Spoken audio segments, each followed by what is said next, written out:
currently laying in bed. Uh, it's cold as hell, so I'm not recording outside. So the audio might be clear and might capture up some background noise, but it's currently at night, so yeah. Alright, so this is basically part one to whether Issei was a heavenly swordsman or was a master swordsman, basically. Alright, so ever since Issei was a small child, he was always the best at anything among his peers. When it came to academics or anything physical, he was always the top of his class. And the only time that really shined at its brightest was when Issei was busy with swordsmanship. You could see how fluid his motions truly were, as if he was a veteran, trained, absolutely trained in this, bro. I mean, this nigga looking like he could fight in a whole war, bro. That's how skilled his attacks were. So, Issei knew he wasn't no normal kid. Why? No kid at the age of 6 could cut a tree clean in half, bro. No normal child could do that, right? So Issa was pretty sure he wasn't a normal kid.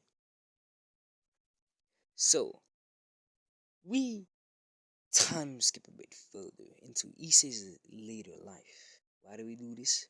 I'm bored. We time skip into later assets of Issei's life, where Issei's, well, true nature begins to actually shine. Issei was, he was bored. He was bored with life. I mean, if you're good at everything, like absolutely everything, no one can beat you in anything, then you'd get pretty bored in life too, no matter how appealing it would sound. And, we skip to Issei currently sleeping in class, right? Since the teachers didn't even want to test this little kid. Why? This nigga always knew the answers. It made no difference. Even if you could ask him high level education questions, Issei would easily answer it. So it was teachers basically just gave up on making the kid look dumb. Right? At this point, the teacher was just looking dumb, asking this dude questions. And so he says he's currently like full on sleeping in class because there's nothing better to do. And we skip to his mind space as well. He says he's currently conversing with the well-known Red Dragon Emperor, also known as Drag, the Western Dragon. Issei, is currently just having a normal conversation with a dragon. Not even a normal dragon, the boosted gear. Issei just he continued to just have normal conversations, and that's when the short conversation was unfortunately interrupted by the bell. Issei abruptly stood up and just walked out of class and just went to go get some food. And that's when we have another time skip, since I don't know how to consume this story in school. When Issei is walking back home, Issei is pretty sure that what he was gonna do is eat and sleep tonight. That's all he does in his daily life: eat and sleep. He sighed, but was interrupted by Yuma, or this random girl walking up to him and asking him the same question as in canon: if Issei would be her boyfriend. Issei glumly staring at the chick before optimally sighing, and due to having nothing better to do, he just agrees out of sheer boredom. And that's when everything, everything from here on goes the same as in canon. So nothing too major. But we skip to the one part that, changes drastically.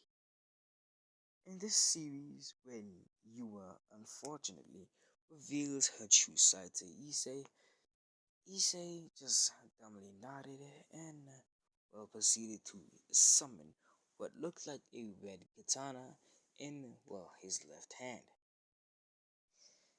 Issei just shaking his head and, actually saying that he was having a fun night, but unfortunately it had to be interrupted. The green gem seemed to, be at the pommel of the sword's blade as a red gauntlet seemed to come along with it. The gauntlet seemingly, yelling out boost, as a red aura seemed to, begin to seep from the blade, from, the sword's, blade. Issei just, looking at Yuma in, a sad state of mind.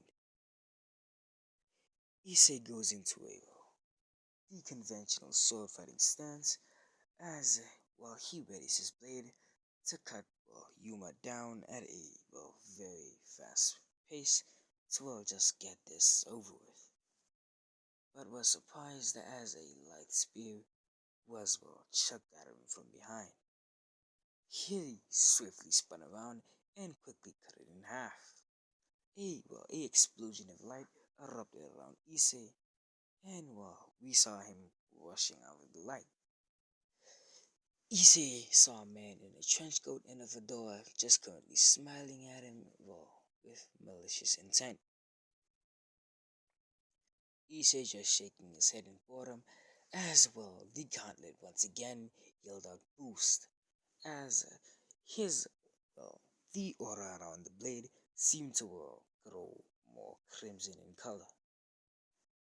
Issei just, glared at the man before, he got down in a stance. This stance was, you know how Zenitsu goes into the thunderclapping flash stance? In thunder breathing first form, thunderclapping flash, when he goes into that? Yeah, think of that. Issei is just currently doing that. Issei releases a breath that he was holding as he appeared to vanish from air. The air around him seemed to, evaporate as easy as it could be put in mind. But to most normal eyes, what the boy seemed to do was, the ground beneath him seemed to melt at the very touch of Issei. Issei seemingly vanished out of thin air and appeared above the man, him swinging his katana down and, creating a massive gust of wind, cleanly cutting one of the man's wings off. Issei, just once again lightly fell to the ground as, he collided with it. Another spear was chucked at him, but Issei, this time dodged and seemed to rush at Yuma. But his path was unfortunately cut off as another, light spear intercepted his way. He looked up and, just saw the man currently, holding the sliced off wing. Issei just staring at the man and saying that he had a sliver of mercy for him. But it seems that he will have to cut him down now. Issei entering a conventional stance before once again the gauntlet seemed to yell out boost before one word was uttered from it. Transfer. Issei's legs seemed to, visually bulge as, veins began to pop up around him. Issei held the blade tighter and, what appeared to be, molten lava melting under Issei's feet. Just appearing under Issei's feet. Issei muttered a few words under his breath and, jumped off, seemingly creating a sonic boom as he, flung himself at the man. Issei currently aiming to, cleanly cut the man cleanly cut the man in half. Issei, heard his blade made a wet, sloshing sound as well. He turned around and was eventually surprised to see that the man's arm had been cleanly cut in half. Issei sighed and says that, seems I'm getting rusty now. Issei, however, before he could ponder on the thought, was surprised as all of a sudden another spear intercepted as well. Intercepted, his chest, or what was an attempt to hit him in the chest. Issei seemingly dodged the thing just in time as it just swished over his head. Issei, grew annoyed at this before quickly, just rushing at, one of the people that had thrown it at him, this being Yuma. Issei, before he could, get any major boosts, slashed down at the woman in an attempt to, cut her arm off. But his plans was unfortunately foiled, as all of a sudden he felt a sharp pain in, his back. Issei quickly looked down, and what appeared to be a light spear protruding from his chest, in, a very interesting manner. Issei lightly shook his head as he went to grab it, but he saw it begin to twist and saw it being pulled out. Blood, made he almost spat blood, but held it in to the best of his ability. A few blood ran down from his mouth up to his chin.